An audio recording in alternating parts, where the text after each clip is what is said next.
బ్రహ్మ విద్యా సంప్రదాయ కర్తుభ్యో వంశఋషిభ్యో మహద్భ్యో నమో గురుభ్యః. మంగళం గురుదేవాయ మహనీయ గుణాత్మనే సర్వలోకశరణ్యాయ సాధురూపాయ మంగళం. హరి ఓం. బ్రహ్మానందం పరమసుఖదం కేవలం జ్ఞానమూర్తిం ద్వంద్వాతీతం గగన సదృశం తత్వమస్యాదిలక్ష్యం ఏకం నిత్యం విమలమచలం సర్వదీ సాక్షిభూతం భావాతీతం త్రిగుణరహితం సద్గురుం తం నమామి. నమో గురుదేవ. అందరికీ నమస్కారం అండి. ఈరోజు మనం భగవద్గీత యందు 6వ అధ్యాయము ఆత్మ సంయమ యోగము. శ్రీకృష్ణ పరమాత్మ తన లోపట ఉన్నటువంటి పరిపూర్ణమైనటువంటి జీవతత్వాన్ని ఆత్మతత్వంగా, అంటే మనమందరము కూడా ఈ దేహ సంబంధమైనటువంటి జీవమే అనుకుంటున్నాం. ఈ జీవతత్వాన్ని పూర్ణంగా ఆత్మతత్వంగా మలుచుకోవడానికి ప్రతి ఒక్కరూ కూడా ప్రయత్నం చేయాలి. ఇంకా మనకు యోగ వాసిష్టం నందు వశిష్ఠుడు చెప్పినటువంటి సత్యం ఏమిటంటే, జీవుడు అని కూడా పిలవకూడదట. అంటే భగవంతుడి యొక్క అంశ అనటం కంటే కూడా ఇది భగవంతుడి యొక్క ద్వితీయ రూపము అని పిలవవలసి ఉంటుందని చెప్పేసి శ్రీరామచంద్రుడికి వశిష్ఠుడు చెప్పారండి. అంటే భగవంతుడే అంటే ఇప్పుడు ఇప్పుడు నాకొక బాబు ఉన్నాడండి. ఆ బాబుకి నేను ఏం చేస్తాను? 2 పేర్లతో పిలుస్తాను. 2 కాదు, పలు పేర్లతో పిలుస్తుంటాం. ఎవరికి నచ్చినట్టుగా వాళ్ళు పిలుస్తుంటారు కదా. అంటే ఇక్కడ ఒక్కరే ఇంకొక రూపముతో పిలువపడుతున్నారు. అది నిర్గుణంగా అందరి లోపట సాక్షిగా ఉంటున్నారు. అది ప్రథమ రూపం. అయితే ఒక కంటికి కనపడేటటువంటి రూపములో, అంటే ఎన్ని రూపాలు ఉన్నాయి? 84 లక్షల రకాల ఉపాధులలో భగవంతుడి యొక్క ద్వితీయ రూపము దర్శనమవుతుంది. అంటే ఇక్కడ ఎవరినైనా తక్కువ చేసి మాట్లాడారా?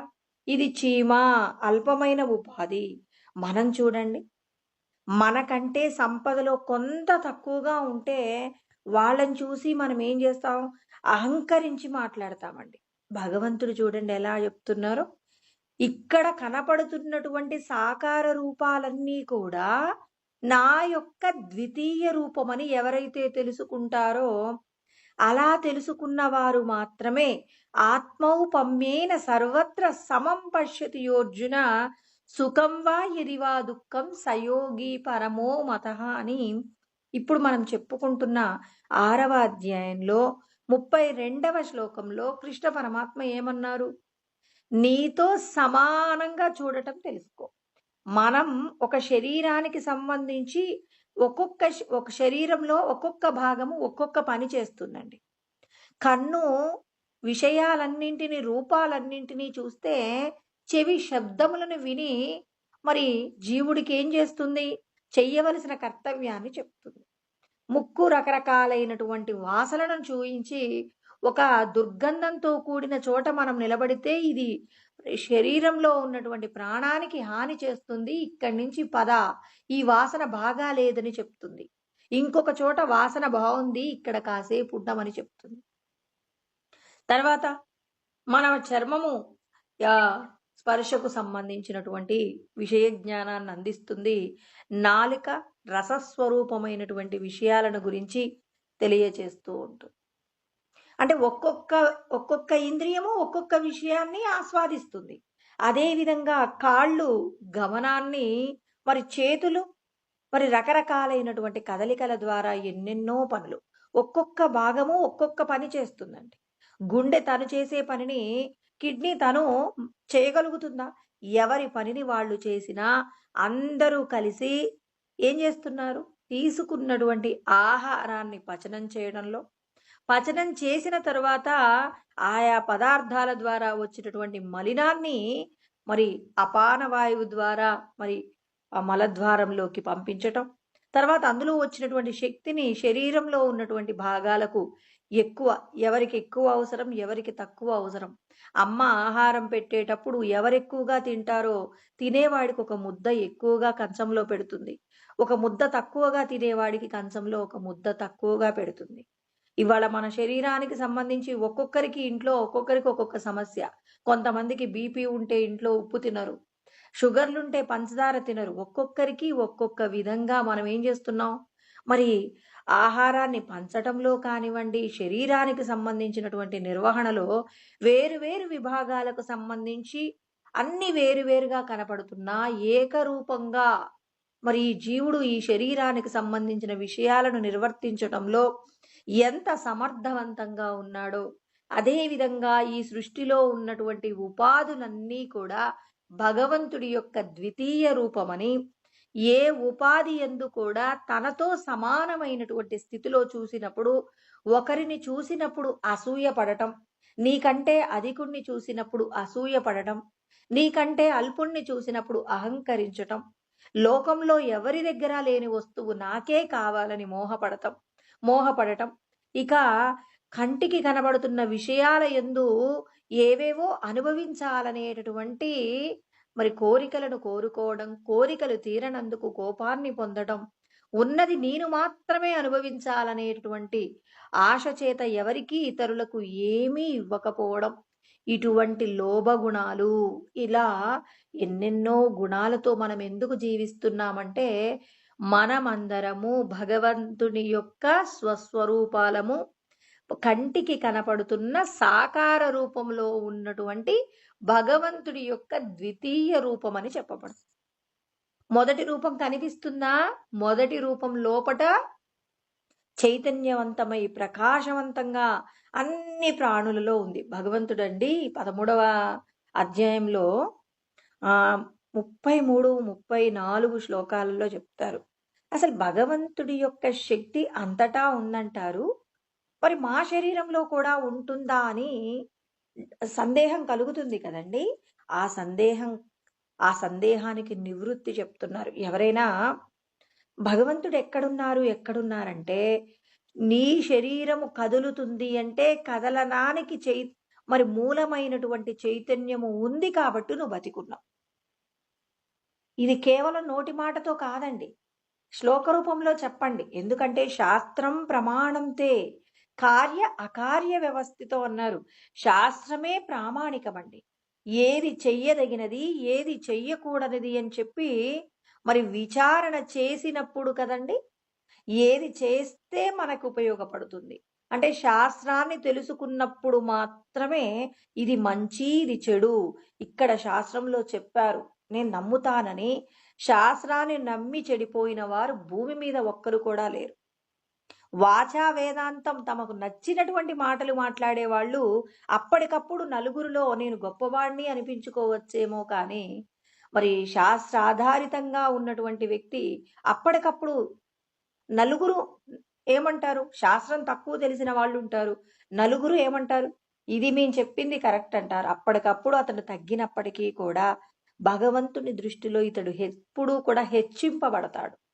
భగవంతుడి దగ్గర అతనికి ఎప్పుడు కూడా గొప్పదైనటువంటి స్థానము ఉంటుంది. కాబట్టి ఇక్కడ అందరూ తెలుసుకోవలసిన సత్యం ఏమిటి అంటే, భగవంతుడు శాస్త్రంలో చెప్పిన మాట యథా సర్వగతం సౌక్ష్మాద్ ఆకాశం నోపలిప్యతే, ఆకాశము విశ్వమంతటా ఉన్నది అని ఎలా చెప్పడం కుదురుతుందో అదే విధంగా మరి కృష్ణ పరమాత్మ చెప్తూ ఉన్నారన్నమాట. సర్వత్రా అవస్థితో దేహే తదాత్మానం నోపలిప్యతే, నేను కూడా అన్ని శరీరాలలో ఉన్నాను అంటే ఆకాశం అంతటా ఉన్నప్పటికీ కూడా ఏ ఉపాధితోనైనా దానికి సంబంధించినటువంటి ఇప్పుడు బురద ఉందండి, ఆ బురదకి సంబంధించి అక్కడ ఆకాశం కూడా ఉంటుంది. కానీ ఆ బురదను ఆకాశం పట్టుకుంటుందా? వాయువు ఎన్నెన్నో కణాలను తీసుకొస్తుంది. ఏంటి? ఎన్నెన్నో అణువులు, పరమాణువులు, దుమ్ము రేణువులు ఎన్నెన్నో పట్టుకొస్తుంది. కానీ ఆకాశం ఏమీ పట్టుకోదండి. ఆకాశం అంతటా వాయు స్వరూపంగా కూడా ఉంటారు. అంటే అంతటా ఉన్నటువంటి ఆకాశము ఈ భూమి మీద ఉన్న ఏ విషయంలోనూ కూడా ఏ ఉపాధికి సంబంధించి దేనిని అంటనట్టు, అదే విధంగా మన శరీరమంతటా భగవంతుడి శక్తి ఉంది అని నమ్మితే భగవంతుడి వల్ల మనకి ఏం జరుగుతుంది? బంధము నుండి విడిపడతామండి. బంధ విముక్తులం కావాలి అంటే భగవంతుడు ఎక్కడో బయట, లేకపోతే మా పూజా గదిలో ఉన్నాడని చెప్పి నువ్వు కేవలం భగవంతుణ్ణి అక్కడే చూశారంటే మీరెప్పటికీ ముక్తిని పొందలేరు.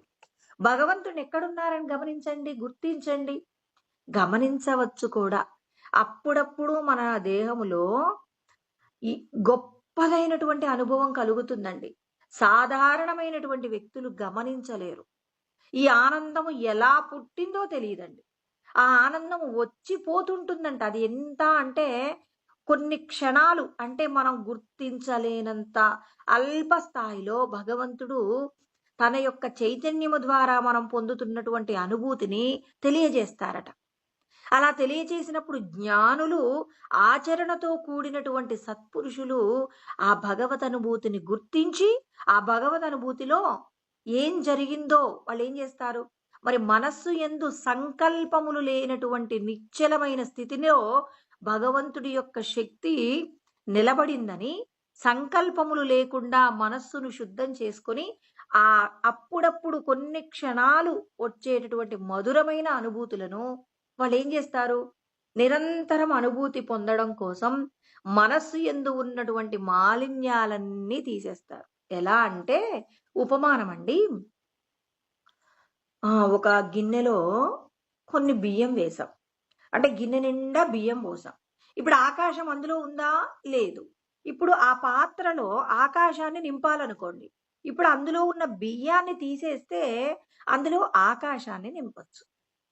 అదేవిధంగా మన మనస్సులో కూడా భగవంతుడి యొక్క శక్తిని నింపవచ్చా అంటే నింపవచ్చు. దేహ సంబంధమైన విషయాలోచన లేకుండా, అంటే సంకల్పములు లేకుండా మీరు చేయవచ్చు. దీనికి ఎక్కడ నేను చదివాను అంటే జనకుడు అష్టావక్రుడికి ఉపదేశం చేశాడండి. కొన్ని కొన్ని తెలియనటువంటి విషయాలలో ఇతనికి కలిగిన సందేహాలను నివృత్తి చేయడంలో జనకుడు కొన్ని విషయాలను తెలియచేశారండి. నేను ఎక్కడ చదివాను అనంటే త్రిపురా రహస్యం అని చెప్పేసి నా దగ్గర ఒక గ్రంథం ఉందండి. ఆ గ్రంథంలో నేను తీసుకున్నటువంటి విషయాలు అక్కడ మరి ఎవరెవరైతే ఆత్మానుభూతిని పొందారో ఆ ఆత్మానుభూతిని పొందినటువంటి వాళ్ళ యొక్క విషయాలన్నింటినీ కూడా ఆ గ్రంథమునందు పొందుపరిచి ఉన్నారు. ఎందుకు అంటే నేను చెప్పేటటువంటి విషయం ఎక్కడి నుంచి తీసుకున్నాను, నేను ఎక్కడి నుంచి చదివానంటే రమణాశ్రమంలో దొరుకుతుందండి. త్రిపురా రహస్యము అని చెప్పి చాలా లోతుగా, అంటే అంత తొందరగా అర్థం కాదు, కానీ కొంత జ్ఞానము, శాస్త్రజ్ఞానమునందు కాస్త పాండిత్యం ఉన్న వారికైతే ఆ గ్రంథం అర్థమవుతుంది. అక్కడ చెప్పారు మనస్సుకు సంబంధించి 2 దశలు ఉంటాయట. అంటే ఎలా అంటే చైతన్యం, మనస్సుకు అందేటటువంటి చైతన్యము 2 దశలలో ఉంటుంది. ఆ చైతన్యాన్ని మనసు ఎలా వినియోగిస్తుంది అనంటే ఒక విషయాన్ని గురించి ఆలోచిస్తున్నప్పుడు పక్క విషయాలన్నీ కూడా మనం ఆ పక్క విషయాల మీద దృష్టిని నిలపకపోవడం. అంటే ఇది మొదటి దశ. అంటే ఇప్పుడు నేను ఒక పూల మార్కెట్కి వెళ్ళానండి. పూల మార్కెట్కి వెళ్ళిన తర్వాత అక్కడ రకరకాలైనటువంటి పుష్పాలు ఉన్నాయి. అందులో నాకు నచ్చినటువంటి మల్లె పువ్వుల మీద నా యొక్క చూపుని నేను ఏకాగ్రపరిచాను. ఇలా ఏకాగ్రపరిచినప్పుడు పక్కన ఉన్న విషయాలు, పక్కన ఉన్నటువంటి పువ్వులు కూడా నా మనసును ఆకర్షిస్తుంటాయి. అలా ఆకర్షించినప్పుడు నాకు ఇష్టమైన దాని మీద మాత్రమే నా మనసును లగ్నం చేసి నేను నిలబెట్టగలగాలి. ఇది మొదటి దశ.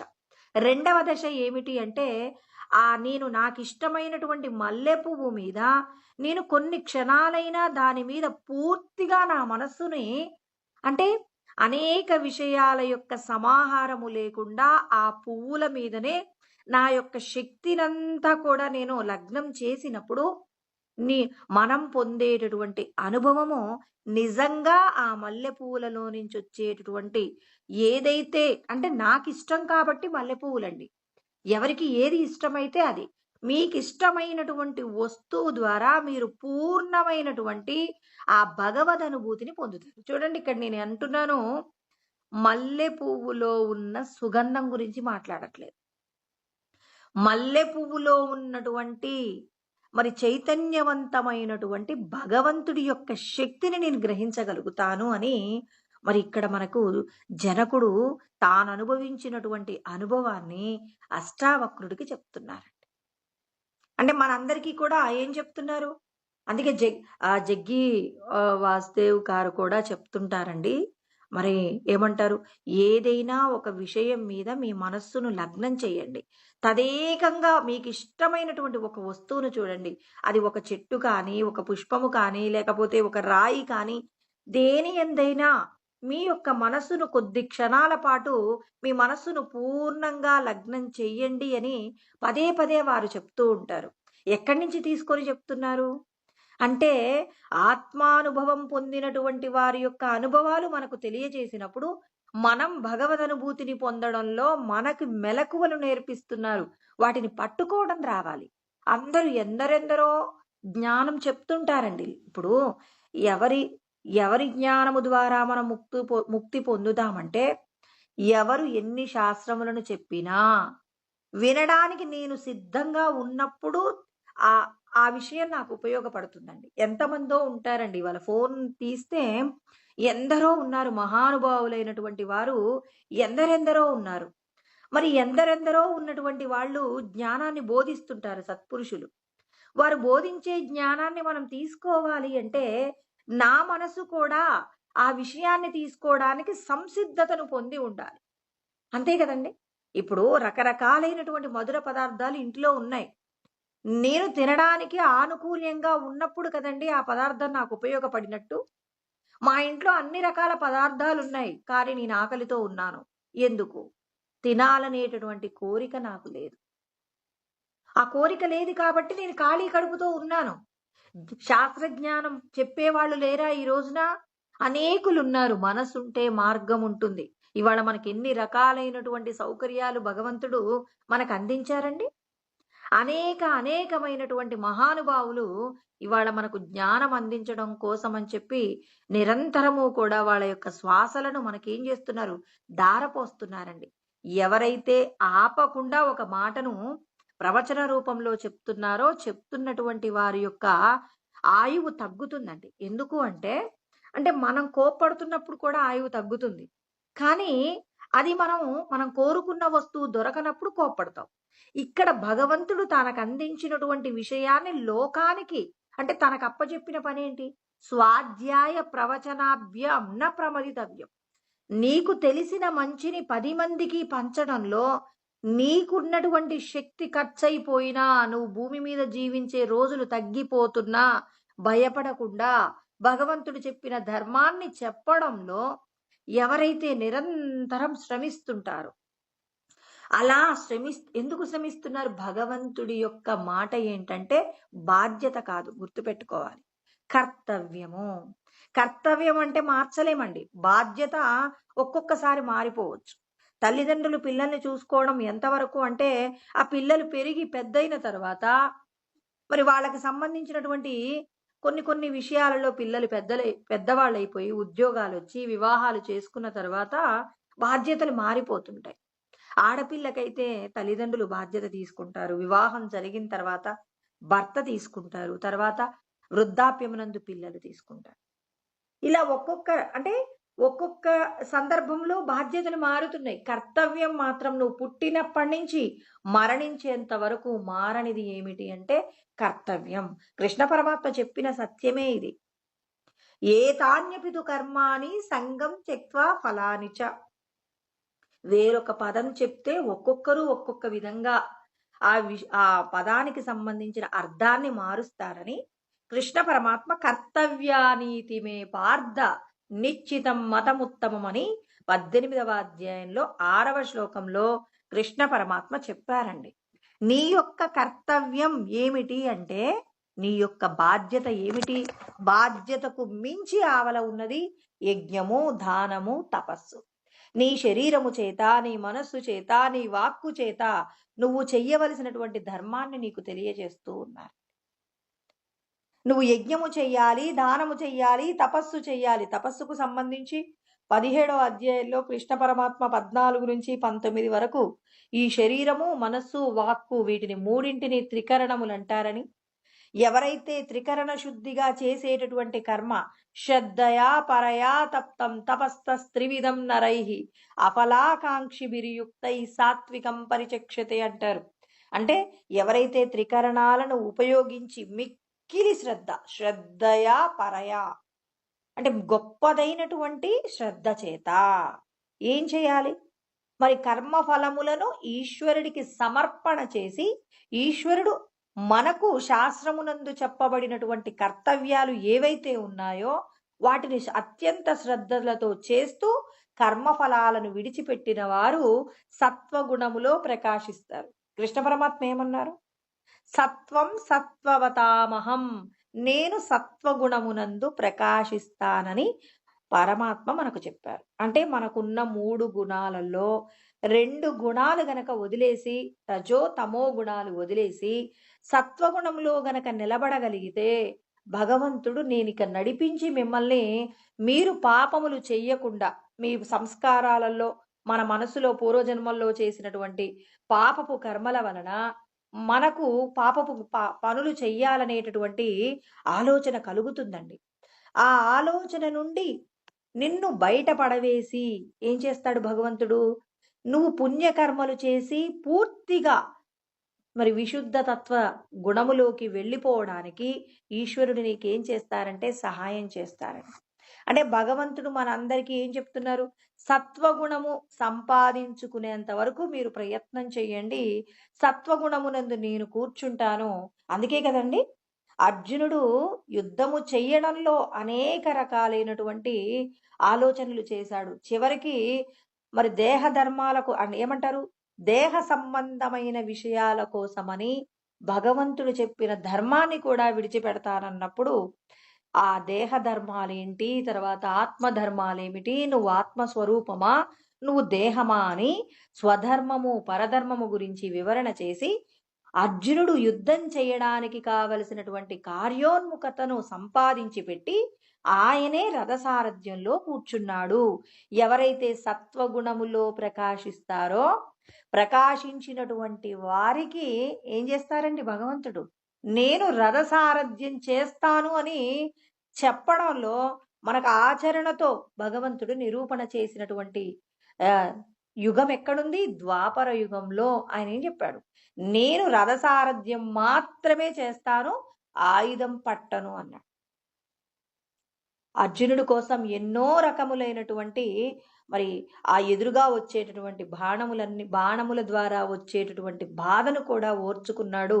అంటే భగవంతుడు చెప్తున్నారు, మీ కర్మలలో ఏవైనా దోషములు ఉన్నా వాటన్నింటినీ పడగొట్టి మీరు ముక్తిని పొందడానికి నేను రథసారథ్యం చేసేంత వరకు మీరేం చేస్తారు?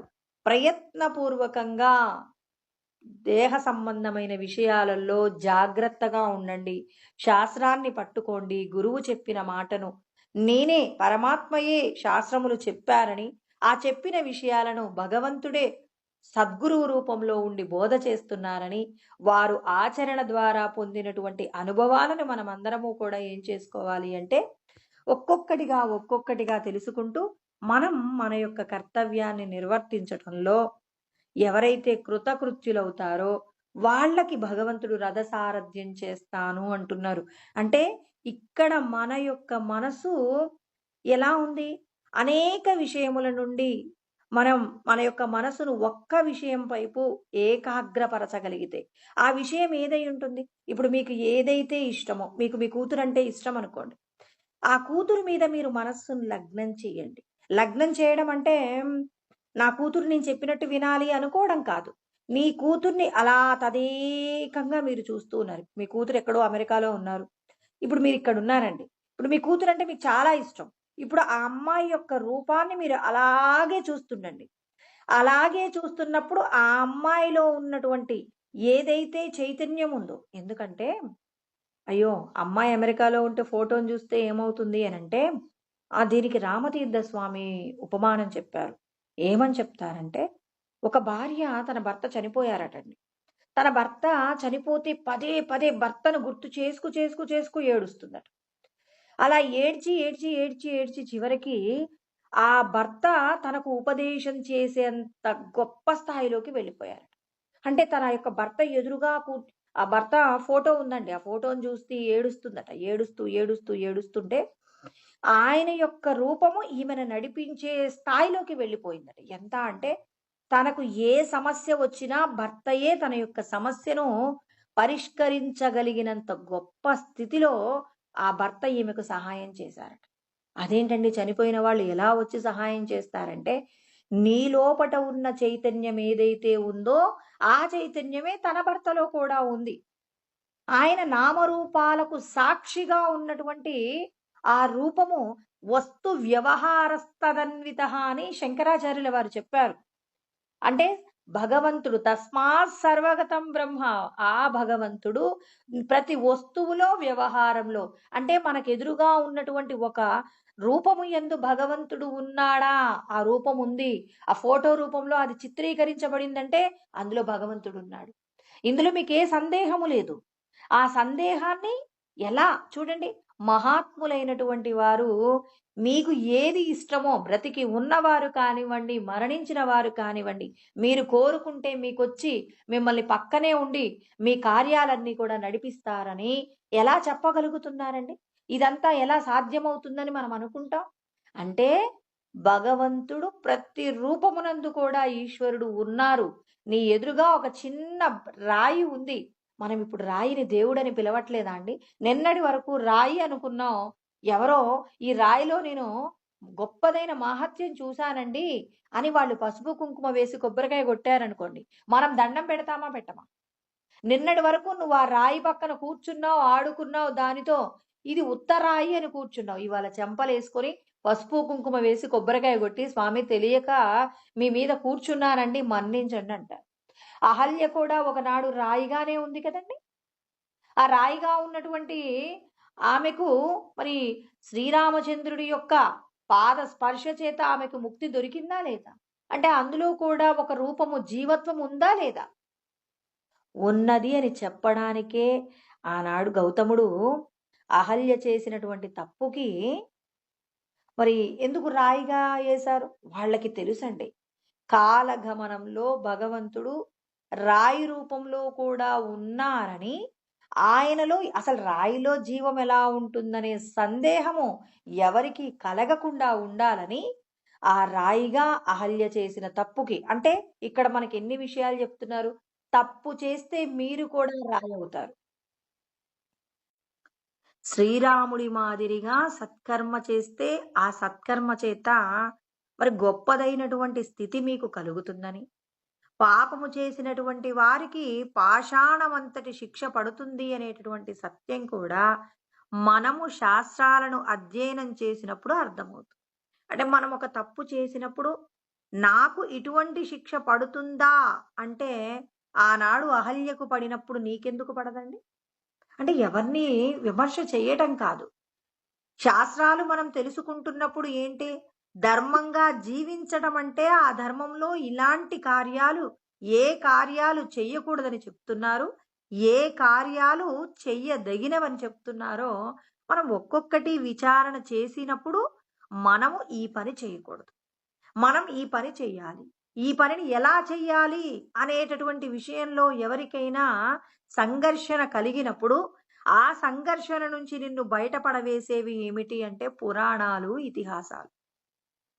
అందుకే ఇక్కడ భగవంతుడు మనందరికీ తెలియచేస్తున్నారు, ఎవరెవరైతే పాపపు కర్మలు చేస్తారో ఆ పాపపు కర్మలు చేసిన వారికి శిక్షలు పడతాయి, సత్కర్మ చేసినటువంటి వారు బంధము నుండి విడిపడతారు అనటానికి యజ్ఞార్థాత్ కర్మణోన్యత్ర లోకోయం కర్మబంధన. కర్మ బంధంలో పడేటటువంటి కార్యాలను లోకంలో చాలా మంది చేస్తుంటారు. కాబట్టి నీకు నేను శాస్త్రం చెప్తున్నాను కదా, నేను శాస్త్రాన్ని చెప్తున్నాను కాబట్టి మీరు విని ఏం చేయాలి? నాకు ప్రీతికరమైన కర్మలు చేయండి. ఎందుకంటే మీరు నిరంతరము దుఃఖాన్ని పొందడం నేను చూడలేకపోతున్నాను. మీరు పరమ ఆనంద స్వరూపులయ్యుండి కూడా ఎందుకు దుఃఖం పొందుతున్నారు? నశించిపోయే విషయాలలో ఉన్న సుఖము కోసం ధర్మాన్ని విడిచిపెట్టి అధర్మ ప్రవర్తనతో కూడి మీరు జీవిస్తున్నారు కాబట్టి, అధర్మ ప్రవర్తనను విడిచిపెట్టి ధర్మ ప్రవర్తనలో ఉండడానికి నిష్కామ కర్మను ఎంచుకోండి. నిష్కామ కర్మ అంటే భయపడకండి. ఇతరులకు మంచి జరిగేటటువంటి పని చేస్తూ ఫలితాన్ని కోరకండి. ఫలితం కోరుకున్నారు, ఒకరికి దానం చేశారు, ఫలాన్ని కోరుకున్నారంటే మళ్ళీ పుడతారు. ఫలితాన్ని నాకు విడిచిపెట్టారు అంటే మాత్రం దాని వలన మీకు శుభ ఫలితములే రానివ్వండి, అశుభ ఫలితములే రానివ్వండి, అన్నింటినీ తీసేసి నా మీద వేసుకొని మీకు ముక్తిని ప్రసాదిస్తానని కృష్ణ పరమాత్మ చెప్తున్నారు. మరి ఇంతటి జ్ఞానాన్ని మనము అధ్యయనం చేస్తున్నప్పుడు మనకు చాలా రకాల సందేహాలు కలుగుతాయి. మరి నేను ఇవాళ ఎన్నో రకాల శాస్త్రాలు తెలుసుకుంటున్నాను. తెలుసుకున్న శాస్త్రాలతో నేను పూర్ణమైన సాధన చెయ్యగలుగుతున్నానా? ఈ సాధన నేను పూర్తిగా చెయ్యలేకపోతున్నాననే భయం కలుగుతుందండి. అహల్య తప్పు చేస్తే మరి గౌతముడు ఏం చేశాడు? శిక్ష వేశాడండి.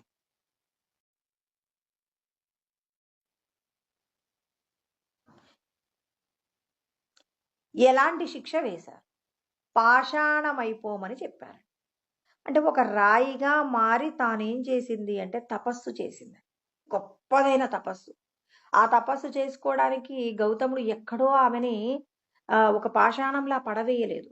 ఆ గౌతముడు ఉన్నటువంటి ఆశ్రమంలోనే ఒక చోట ఆమె పాషాణం మాదిరిగా పడిపోయి నిరంతరం తపస్సు చేసుకోవడానికి కావలసినటువంటి పూర్ణంగా అంటే తనకు అవాంతరాలు కలగనటువంటి స్థితిలో తాను కూర్చోబెట్టాడు.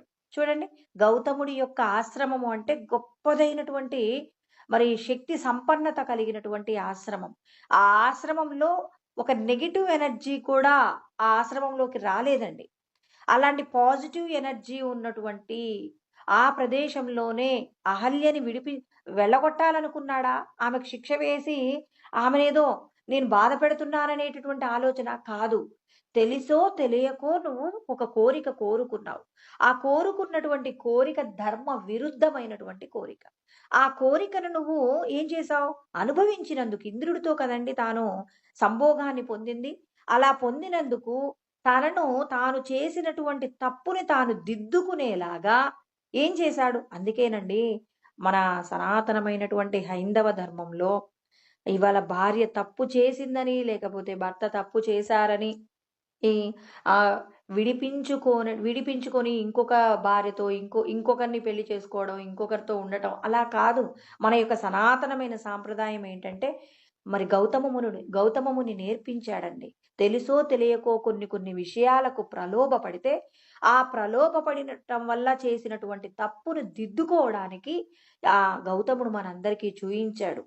తానే ఏం చేశాడు? తన ఆశ్రమంలోనే తాను ఏం చేశాడు? ఆమె పరిపూర్ణతను పొందేంత వరకు, పవిత్రతను పొందేంత వరకు ఆమెతో తపస్సు చేయించాడు. తపస్సు చేయించి తానేం చెప్పాడు?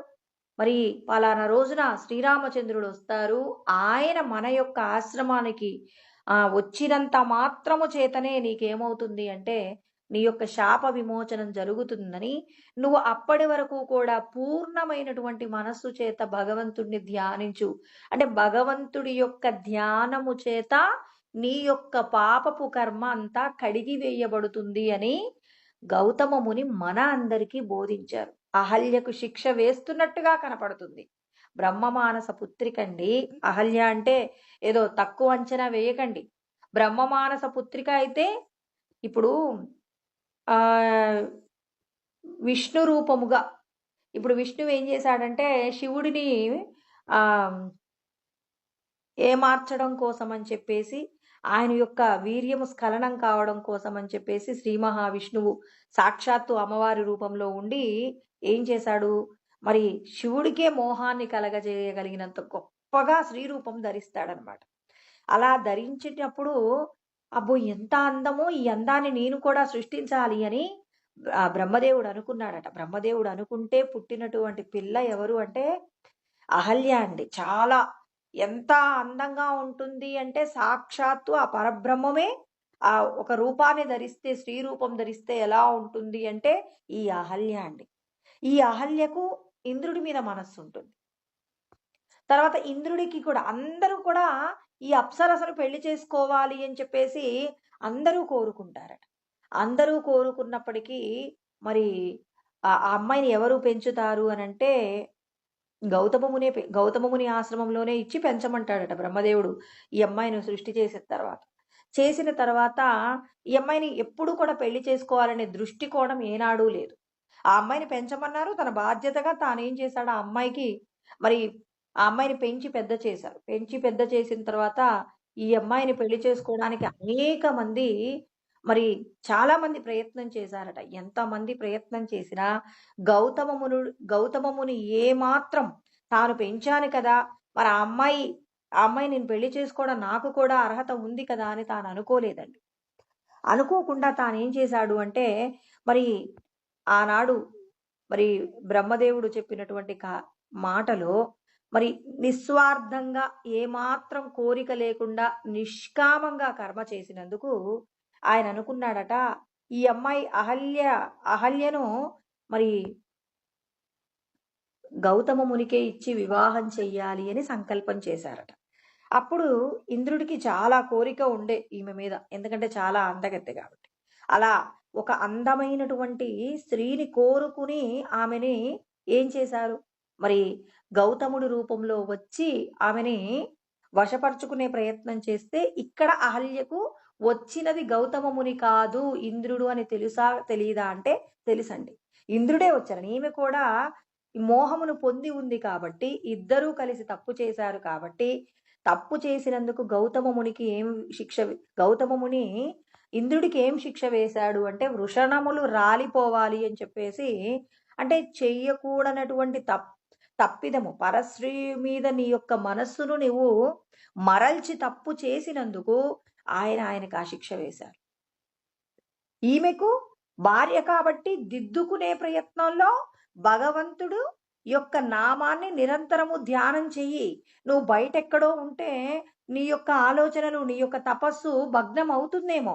అందుకే సత్పురుషుల యొక్క సాంగత్యమునందు మనం కాసేపు అలా కూర్చున్నంత మాత్రము చేతనే మనకి మన యొక్క మనసు కుదురుకుంటుందండి. మనం పాపకర్మలు చెయ్యాలనే ఆలోచన నుండి బయటపడతాం. అందుకే సత్పురుషులు ఉన్నటువంటి ప్రదేశంలో ఉండాలి ఉండాలి అని ఎందుకు చెప్తుంటారు? గౌతమ ముని ఎక్కడో ఆమెని వెళ్ళి తపస్సు చేసుకోపో పలానా చోటికి వెళ్ళని చెప్పలేదు. తన ప్రదేశంలోనే ఎందుకు చెప్పుకున్నాడు? అంటే ఏ భర్త ఏ భార్యను ఏం చేయకూడదు. శిక్ష వేసి ఆమెకి శిక్ష వెయ్యాలి. ఎలా? భగవత్ సంబంధమైనటువంటి సాధనల ద్వారా తాను చేసినటువంటి తప్పును తాను తెలుసుకొని పరమ పవిత్రమైనటువంటి స్వరూపంగా మార్చుకున్న తర్వాత గౌతమ ముని అహల్యను మళ్ళీ భార్యగా స్వీకరిస్తారనమాట.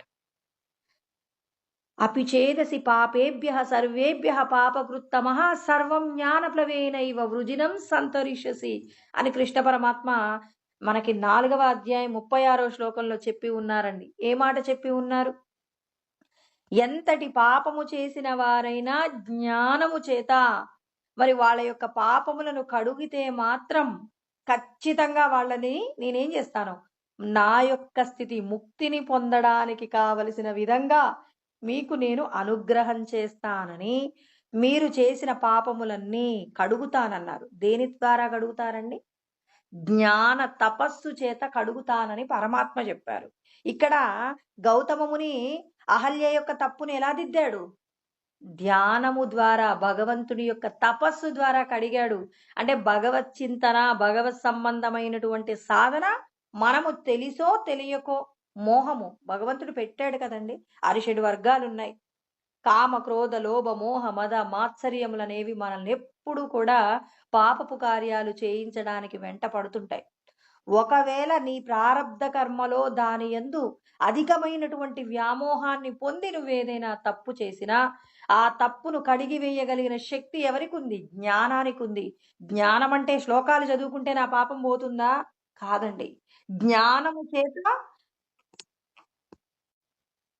కర్మాచరణ చేసినప్పుడు మాత్రమే మన పాపములన్నీ పోతాయి. కానీ నాకు ఇన్ని శ్లోకాలొస్తే నేను చేసిన పాపమంతా పోతుందంటే అదంతా అబద్ధమండి. శ్లోకములు చదివితే దాని ద్వారా మనం విచారణ చేసి నీవు ఏం చేయాలి? దేహ సంబంధమైన విషయాలలో నీ తప్పులను దిద్దుకున్నప్పుడు ఉపయోగమండి. ఇప్పుడు మా ఇంట్లో నిండుగా పాలుంటాయండి అని అందరూ అంటారు. పాలుంటాయి గాని నువ్వెందుకు ఇంత బలహీనంగా ఉన్నావు అంటే నేను పాలు తాగనండి. పాలు తాగితే శక్తొస్తుంది గానీ పాలు మా ఇంటి నిండా ఉంటాయంటే మరి ఇప్పుడు ఆ పాల వల్ల ఏంటండి ఉపయోగం? అసలు పాపం కొంతమంది పాలు లేని వాళ్ళుంటారు. వాళ్ళకి పాలు తాగుదామన్నా దొరకనటువంటి పరిస్థితి. మరి ఇప్పుడు మా ఇంట్లో గేదెలున్నాయండి. ఈ గేదెల ద్వారా వచ్చే పాలు మేము కావాలంటే ఎన్నైనా తాగొచ్చు. మరెందుకు బలహీనం? అంటే మేము తాగే అలవాటు లేదు. మా ఇంటి నిండా శాస్త్రాలు ప్రతిరోజు వల్లె వేస్తామండి. మా కుటుంబం అంతా శ్లోకాలతోనూ, మంత్రాలతోనూ ఎన్నింటితో ఉంటుంది. కానీ మరి మీరెందుకండి ఇలా ఉన్నారు? అంటే మాకు ఆచరించడం తెలీదండి. శాస్త్రములు రోజు పఠనం జరుగుతుంది. కానీ ఆచరించిన చోట మాత్రమే శక్తి నిలబడుతుందండి. ఇది గుర్తుపెట్టుకోవాలి. ఆచరణ లేకుండా వాచా వేదాంతాన్ని నువ్వు ఎంతగా చెప్పి నువ్వు ఎన్ని ప్రవచనాలు చెప్పినా నాయమాత్మ ప్రవచనేన లభ్యో అని ఉపనిషత్తులు ఎందుకు చెప్పాయండి? ఏంటి ప్రవచనాలు చెప్పినంత మాత్రాన దొరకను అంటే ప్రవచనాలు చెప్తున్నావంటే సాధారణమైన వారికంటే నీకు గొప్పదైన స్థానం ఇచ్చాడు భగవంతుడు. ఆ ఇచ్చిన స్థానాన్ని ఏం చేయాలి? నిలబెట్టుకోవాలండి. ఇవాళ అన్ని కులాలలో బ్రాహ్మణ కులంలో ఉన్న వారికి అధికమైన ప్రాధాన్యత. వారు ఎదురుగా వస్తుంటే ఖచ్చితంగా నమస్కారం చెయ్యాలి అని చెప్తారు. ఎందుకు? వాళ్ళు చేసినటువంటి సత్కర్మలు పూర్వజన్మలలో చేసిన సత్కర్మల ఆధారంగా ఈశ్వరుడు బ్రాహ్మణుడిగా పుట్టించాడు. అలా పుట్టారు అంటే ఎన్నో గొప్పదైనటువంటి పుణ్యకార్యాలు చేసి ఉన్నారు. ఆ కార్యములు చేసినందుకు వారేమయ్యారు? బ్రాహ్మణమైనటువంటి జన్మను పొందారు. మరి ఆ జన్మను సార్థకత చేసుకోవాలి అంటే ఈశ్వరుడు చెప్పిన విధంగా శమోదమస్తపశౌచం క్షాంతిరాజ్యమేవచ అజ్ఞానం విజ్ఞానమాస్తిక్యం బ్రాహ్మం కర్మ స్వభావజమని కృష్ణ పరమాత్మ బ్రాహ్మణుడు ఎలా జీవించాలో ఆయనకు సంబంధించినటువంటి ఒక శ్లోకం చెప్పారు. శమము, ధమము అంటే ఇంద్రియ నిగ్రహము, మనస్సు యొక్క నిగ్రహం ఉండాలి. తర్వాత ఆయన ఎలా ఉండాలి అంటే మరి రుజుత్వం ఉండాలి. తాను ఏది మనసులో అనుకుంటాడో దానినే ఆచరింపచేస్తుండాలి. భగవంతుడు చెప్పిన శాస్త్రాల మీద నమ్మకం ఉండాలి. ఆ నమ్మకం చేత శాస్త్రాలను అధ్యయనం చేసి భగవంతుణ్ణి అనుభవంలోకి తెచ్చుకోవడానికి ఆ శాస్త్రంలో చెప్పబడిన విషయాలన్నింటినీ కూడా విజ్ఞానంగా మార్చుకోవాలి. మరి అలా మార్చుకున్నప్పుడు అతడు బ్రాహ్మణుడు అవుతాడు. తపస్సు ఉండాలి. శరీరము, మనస్సు, వాక్కు ప్రతిక్షణం భగవన్నామమే తప్ప అన్య విషయాల గురించి ఆలోచన లేనంత శుద్ధంగా తన బ్రాహ్మణత్వాన్ని ఏం చేయాలి? ద్విగుణీకృతం చేసుకోవాలి. కానీ నేను కులంలో గొప్పవాణ్ణని అతడు భగవంతుడు తనకు అప్పజెప్పబడినటువంటి ఏవైతే సంపాదించుకోవాలన్న గుణాలున్నాయో వాటిని సంపాదించుకోకుండా కేవలం అందరిలాగే బతుకుతున్నాడు అనుకోండి. కులానికి ఆ శరీరంతో ఉన్నన్ని రోజులు అతడు బ్రాహ్మణుడు అంతే. బ్రహ్మజ్ఞాని పొందుతాడా? పొందలేడు. అందుకే భగవంతుడు ఏమంటున్నారు? ఏ కులంలో పుట్టినప్పటికైనప్పటికీ కూడా మీరు బ్రహ్మజ్ఞాన్ని పొందవచ్చు. ఎలా? నేను చెప్పినటువంటి గుణాలన్నింటినీ అలవర్చుకోవాలి. అంటే మీరందరూ ఎవరైతే శాస్త్రాలను అధ్యయనం చేస్తున్నారో, ఎవరైతే తెలుసుకుంటున్నారో మీరందరూ ఏం చేయాలి? ఆచరిస్తున్నప్పుడు మాత్రమే. ఆచరిస్తూ ఏం చేయాలి? ఇప్పుడు నిరంతరం మనం ఏం చేయాలంటే భగవంతుణ్ణి తెలుసుకునేందుకు అభ్యాసం చేస్తుండాలి. అభ్యాసంతో పాటు భగవంతుణ్ణి ఉపాసన చేస్తుండాలి. భగవంతుడు చాలా మంది ఏం చేస్తారు? నేను అభ్యాసం చేస్తున్నాను, భగవంతుడు అంతటా ఉన్నాడని ఇంకా ఉపాసన ఎందుకండి అంటారు. తప్పండి. భగవంతుణ్ణి తెలుసుకోవాలంటే భగవదోపాసన ఉండాలి. నిరంతరం ఆ భగవన్నామాన్ని స్తుతిస్తుండాలి. ఎవరి కోసమండి మీరు సంపదలు సంపాదించేది? నా కూతురు కోసం అంటాను. మరి నా కూతుర్ని నేనేనాడు ప్రేమగా చూసుకున్నదే లేదు. నా కూతురు కోసం నేను లక్షలు, కోట్లు, తర్వాత బంగారము, తర్వాత ఆ ఈ లోకంలో ఏవైతే గొప్పవన్నారో అవన్నీ సమకూర్చి పక్కకు పెడుతున్నాను. కూతుర్ని ఏనాడు దగ్గరికి తీసుకొని అమ్మ తిన్నావా అన్న రోజు లేదు. ఇదంతా సంపదన ఎవరి కోసం? నా కూతురు కోసం. మరి ఆ కూతురికి ఇవన్నీ అవసరమా కాదా తెలియాలి గదా! అసలు ఆ కూతురితో నువ్వు ప్రేమగా ఉండాలి కదా. మనం కూడా అయ్యో నేను భగవంతుడు చెప్పిన శాస్త్రాలన్నీ చదువుతున్నానండి, ఇంకా ఆయన్ని ప్రత్యేకంగా తలిచేది ఏంటంటే తలవమంటున్నారు. భగవద్ ఉపాసన ఉండాలి, అభ్యాసం ఉండాలి, ఉపాసన ఉండాలి. దీంతో పాటు ఇంకోటి ఉండాలండి, వైరాగ్యం ఉండాలి. కృష్ణ పరమాత్మ చెప్పారు కదా, అభ్యాసేన తు కౌంతేయ వైరాగ్యేన చ గృహ్యతే. అంటే ఆ అభ్యాసం ఎలా ఉండాలి? వైరాగ్యంతో కూడి. దేహ సంబంధమైన విషయాలన్నీ నావి కావు, శాశ్వతమైనది పరబ్రహ్మమే, అంతటా అన్నింటా భగవంతుడే ఉన్నాడని మరి మనం తెలుసుకుంటూ ఉన్నాం. ఆయనను పొందడం కోసం నిరంతరం ఆచరణ చేస్తూ ఉండాలి. మరలా ఆచరణ చెయ్యాలి అంటే కొన్ని కొన్ని చోట్ల కొంతమందికి మరి ఆచరణ పూర్వకమైనటువంటి సాధన చెయ్యలేరు. అలా చేయలేనప్పుడు అర్జునుడు ఏమంటున్నారు? మీరు చెప్పిందంతా బానే ఉందండి. మరి మీరు నేను బాగా ప్రవచనాలు చెప్తున్నాను కానండి, నా కుటుంబ పరిస్థితులు సరిగా లేవు. నాకు నా మీద ఆధారపడినటువంటి నా కుటుంబం ఉంది. తర్వాత ఎన్నెన్నో విషయాలున్నాయి. మరి ఇన్ని విషయాలతో నేను ముక్తిని పొందగలనా? నేను పూర్ణంగా ఆచరిస్తున్నాననే నమ్మకం నాకు కలగట్లేదు. కచ్చిన్నో ఉభయ విభ్రష్టో చిన్నాభ్రమివ నశ్యతి. మరి నాకు ఉభయ విభ్రష్టో అంటే అసలు నేను ఇహంలో, పరంలో ఎటు గాకుండా పోతానా ఏంటి? ఈ లోకంలో నేను బంధువులతో కలవలేను. శాస్త్రము అంతటా భగవంతుడే ఉన్నారు అని చెప్పారు. కొంతమందినే నా బంధువులుగా, కొంతమందినే నా స్నేహితులుగా చూడలేను. లోకమంతా కూడా ఈశ్వర తత్వమే కాబట్టి, లోకమంతా నా బంధువులే కాబట్టి, ప్రత్యేకంగా కొందరి కోసం నేను ఏమీ కేటాయించలేను. మరి ఇలాంటప్పుడు నేనేమయ్యాను? కొంత నేనేమవుతున్నాను? ఈ బంధువులకు మనం బంధువులు అంటే ఏం చేస్తామంటే కొంత అధిక ప్రియారిటీ ఇస్తాం. ఇప్పుడు అందరిలో భగవంతుడు ఉన్నాడన్నప్పుడు ఈ కులము, ఆ కులం అనే భేదం లేకుండా సమస్తమునందు కూడా భగవంతుడినే చూసినప్పుడు ఎవరికైనా అందరికీ ప్రత్యేకమైన స్థానం ఇస్తున్నామనుకోండి, కొంత బంధువులకి మనం ఏమవుతామంటే దూరం కూడా అవుతాం. మరి అలా దూరమైనప్పుడు ఏం జరుగుతుంది? అంటే అక్కడున్న వాళ్ళతో ఆదరణ పోగొట్టుకుంటాం. ఇప్పుడు నేను సాధనలో పూర్తిగా చేయలేకపోతున్నాను. దేహ సంబంధమైన విషయాలలో ఎన్నో నన్ను ఇబ్బంది పెడుతున్నాయి. ఇప్పుడు నా పరిస్థితి ఏంటి? ఇప్పుడు నేను స్వర్గలోకంలోకి వెళ్ళలేను. ఎందుకంటే నేను పూర్తి సాధన చెయ్యట్లేదు. మరి గొప్ప గొప్ప కార్యాలు చేయలేకపోతున్నాను. అంటే ఈ లోకానికి, పరలోకానికి రెండింటికి కాకుండా పోతానా? ఇంకా కొంతమంది ఈ శ్లోకం విషయంలో 2 మాటలు మాట్లాడారని, అంటే 2 రకాలుగా మాట్లాడారని విద్యా ప్రకాశానందగిరి స్వాముల వారు చెప్పారు. ఒకటేంటి? ఇటు కర్మయోగము, ఇటు జ్ఞానయోగము. ఈ 2 యోగాలలో ఏ యోగానికి కాకుండా పోతారా? అసలు ఈ కుటుంబము ఇవన్నీ వదిలేసి హాయిగా తపస్సు చేసుకుంటే పోయేది. ఇప్పుడు నేను ఆ తపస్సు చేసుకోవడానికి వెళ్ళలేదు.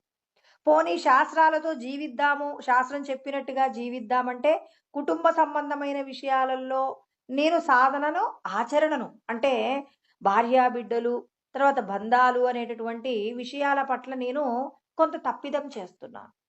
మరి ఇలాంటి పరిస్థితులలో నేను ఈ యోగానికి, కర్మయోగానికి కాకుండా, ఇటు జ్ఞానయోగానికి కాకుండా, ఇహలోకానికి కాకుండా, పరలోకానికి కాకుండా చెదిరిన మేఘము వలె నేను దారి తప్పిపోతానా?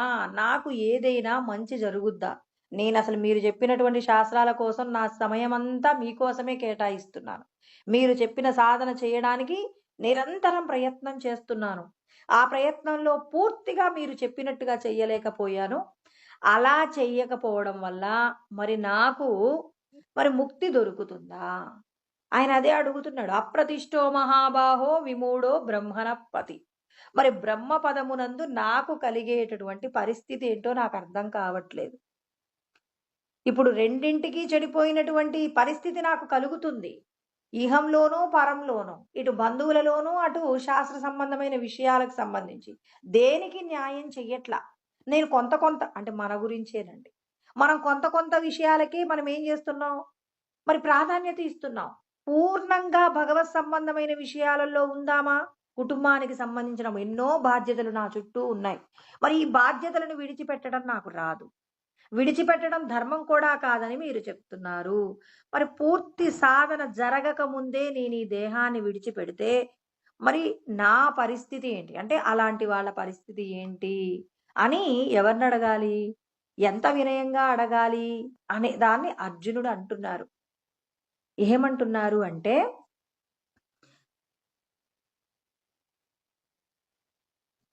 ఏతమ్మే సంశయం కృష్ణ చేత్తుమర్హస్య శేషతః త్వదన్యః సంశయస్యాస్య చేత్తా నహ్యుపపద్యతే.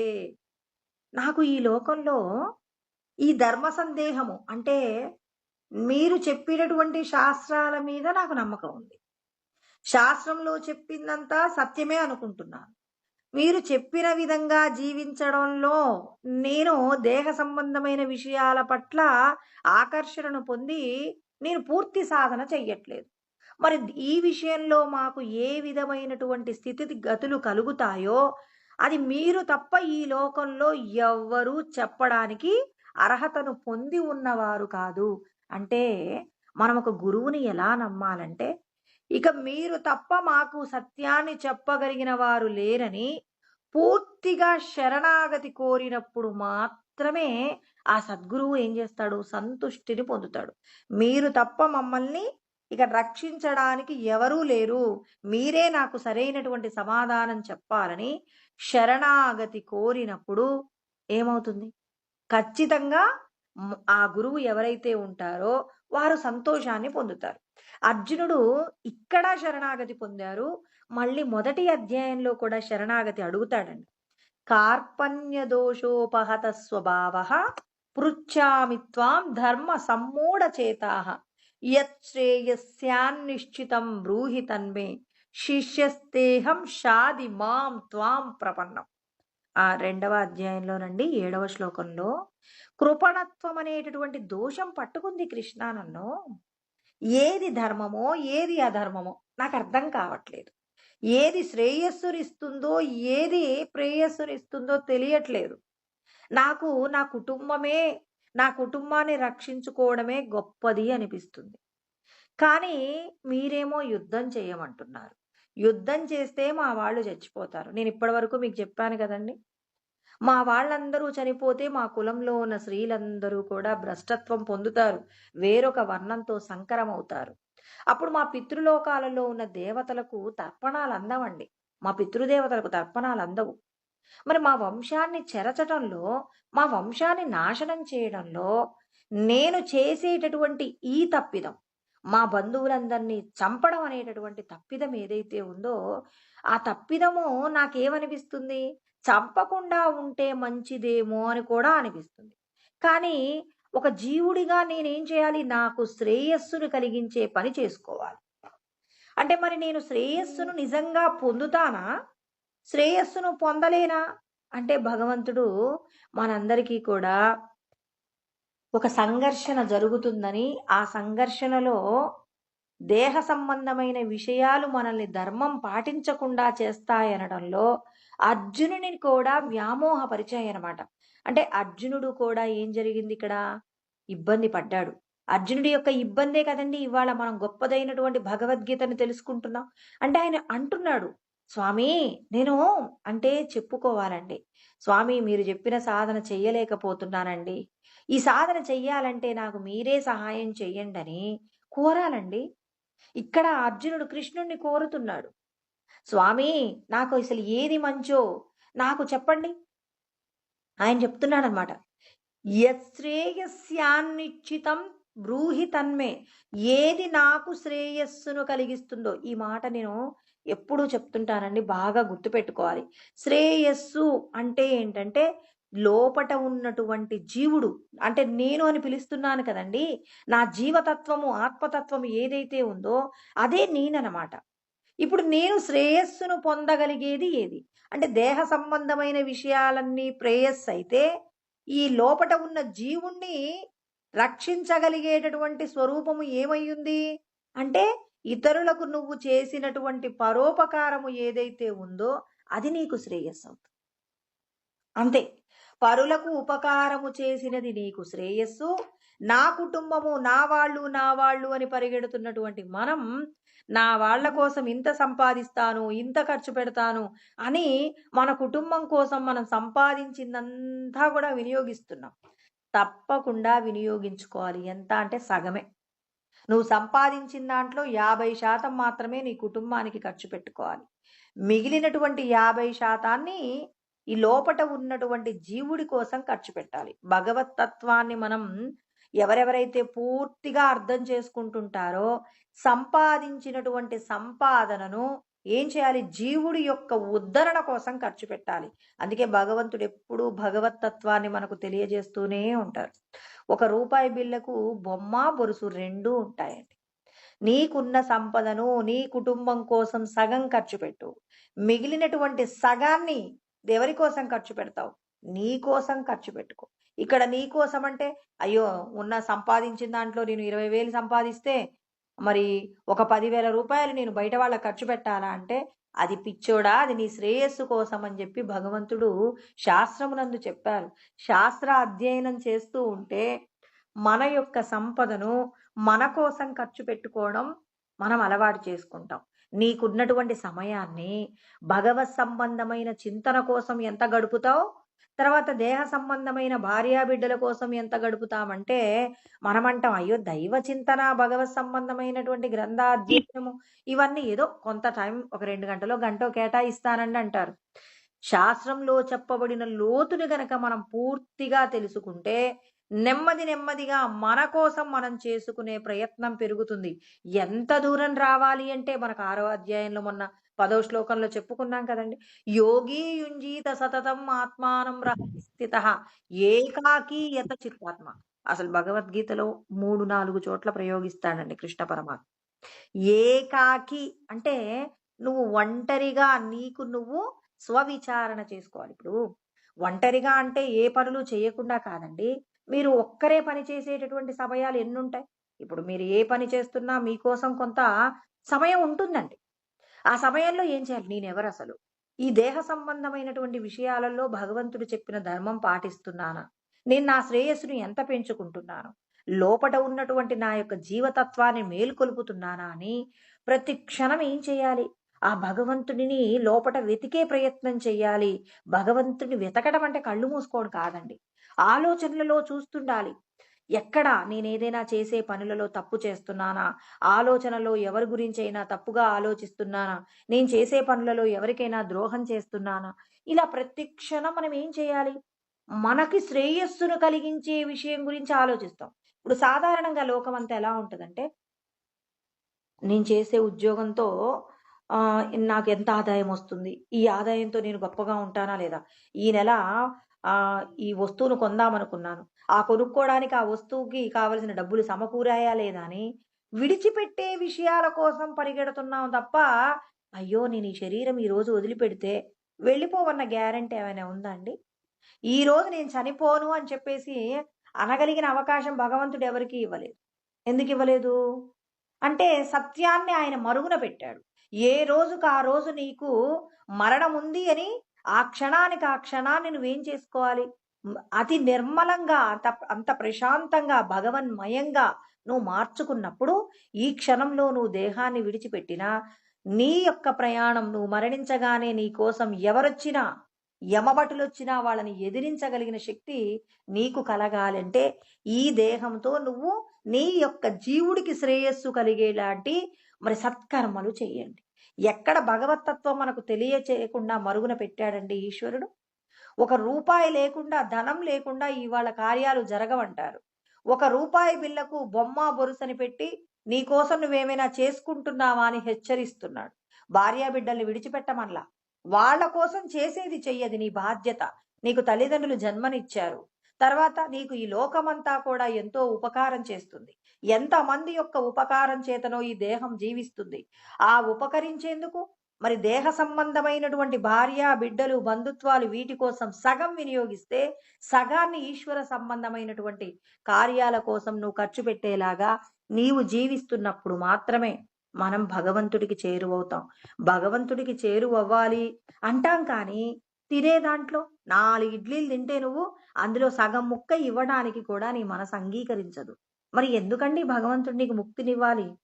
నాకిన్ని శాస్త్రాలొచ్చండి, నేనిన్ని వింటానంటారు.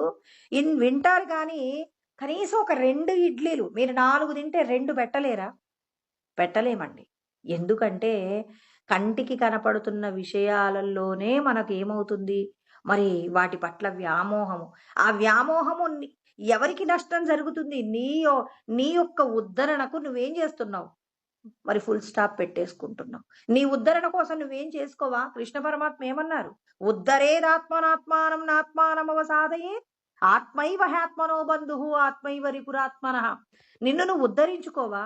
ఎన్నాళ్ళకని ఈ దేహ సంబంధమైన విషయాల కోసం పరిగెడుతూ కొన్ని కోట్ల జన్మలు ఎత్తి ఉన్నావు. ఈ జన్మకైనా నిన్ను నువ్వు తెలుసుకునే ప్రయత్నంగా నీ యొక్క సాధనను ఈశ్వర సంబంధమైన కార్యంగా మలుచుకో. అంటే కళ్ళు మూసుకొని ధ్యానం చేస్తూ ఉండిపోమనట్ల. కొంత ధ్యానము చెయ్యాలి. 1 గంట చేసుకోండి. కుదిరినప్పుడు ఒక పావుగంట అలా ఏంటంటే ఎంతో దేహ సంబంధమైన విషయాలలో మనస్సు, శరీరము అన్నీ అలజడిని పొంది ఉంటాయి. ఆ అలజడిని పొందినటువంటి వాటికి కాస్త మీరేం చేస్తారు? ఏమీ చేయకుండా మనసులో ఏ ఆలోచనలు లేకుండా అలా కళ్ళు మూసుకొని హాయిగా మీరు ప్రశాంతంగా ఏ ఆలోచనలు లేకుండా అలా ఊరికే నిలబెట్టండి అలా. అదే ధ్యానం అంటే. ధ్యానం అంటే ఇంకొకటి ప్రత్యేకంగా ఉంటుందా? మనస్సు యందు ఏ విధమైన ఆలోచన లేకుండా ఇందాక నేను చెప్పాను ఉపమానం. ఏమని చెప్పాను? మరి ఒక పాత్రలో బియ్యాన్ని పోస్తే ఆ బియ్యాన్ని తీస్తే ఆకాశం నిండుతుంది. అదే విధంగా మన యొక్క మనస్సు యందు కూడా ఈ దేహ సంబంధమైన విషయాలోచన పక్కకు పెట్టి లో ఆ ఆ ఆలోచనని పక్కకు పెడితే చాలండి. ఆ పాత్రలో ఉన్న బియ్యాన్ని తీస్తే ఆకాశం నిండినట్టు మన మనసు మీద ఉన్నటువంటి దేహ సంబంధమైనటువంటి ఆ సంకల్ప వికల్పాలను కాసేపు పక్కకు పెట్టండి. చాలు. మీరేం చెయ్యక్కర్లా. ఇప్పుడు బావి తవ్వామండి. బావి తవ్వుతుంటే మట్టిని తీసేస్తాం. కానీ నీళ్ళ కోసం ఏమైనా ప్రయత్నం చేస్తామా? ఆల్రెడీ జల ఉంది. ఆ జల మీద ఉన్నటువంటి మట్టి తీసేస్తే నీళ్లు పైకొస్తాయి. అదే విధంగా ఈ మన యొక్క మన లోపట ఉన్నటువంటి ఆత్మ స్థిరంగా అందరి లోపట ఉంది.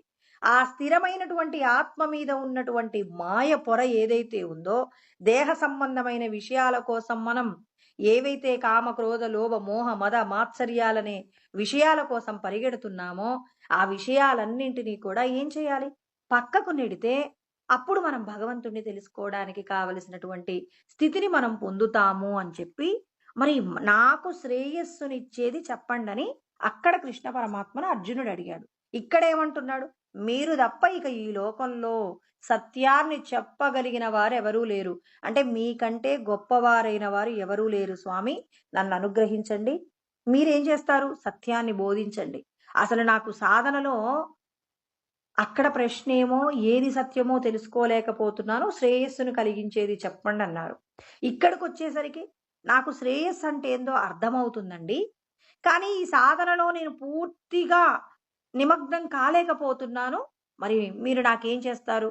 మరి మరి మేము ఒకవేళ ఈ దేహాన్ని ఇంత సాధన చేసిన తర్వాత మా పరిస్థితి ఇంత చేసి వృధా అయిపోతుందా? ఈ లోకంలో అనుభవించాల్సిన సుఖాలన్నీ అనుభవించకుండా మీరు చెప్పినటువంటి ధర్మ కార్యాల కోసం మా సంపదలు, మా శక్తిని ఖర్చు పెట్టాం. మరి పూర్తిగా సాధన చేసుకోలేకపోయాం. ఆ సాధనలో మేమెంత దూరం ముందుకు పోతున్నాం? అసలు ఈ సాధన ఇలాగే వృధా అవుతుందా? దానికి సంబంధించి మీరేం చేస్తారు? మాకు కలిగిన సందేహాలన్నీ నివృత్తి చెయ్యండి స్వామి అని అర్జునుడు మన అందరి తరపున కృష్ణ పరమాత్మను అడిగితే, కృష్ణ పరమాత్మ ఏమని సమాధానం చెప్తారు? చాలా శ్లోకాలు చెప్పారండి అక్కడ. అవి రోజుకొకటి చెప్పుకుందాం. ఓం సహనావతు సహనౌ భునక్తు సహ వీర్యం కరవావహై తేజస్వినావధీతమస్తు మా విద్విషావహై. ఓం శాంతి శాంతి శాంతి. ఇలాంటి మరిన్ని ఆధ్యాత్మిక ప్రవచనాల కోసం మా ఛానల్ని సబ్స్క్రైబ్ చేసుకోండి.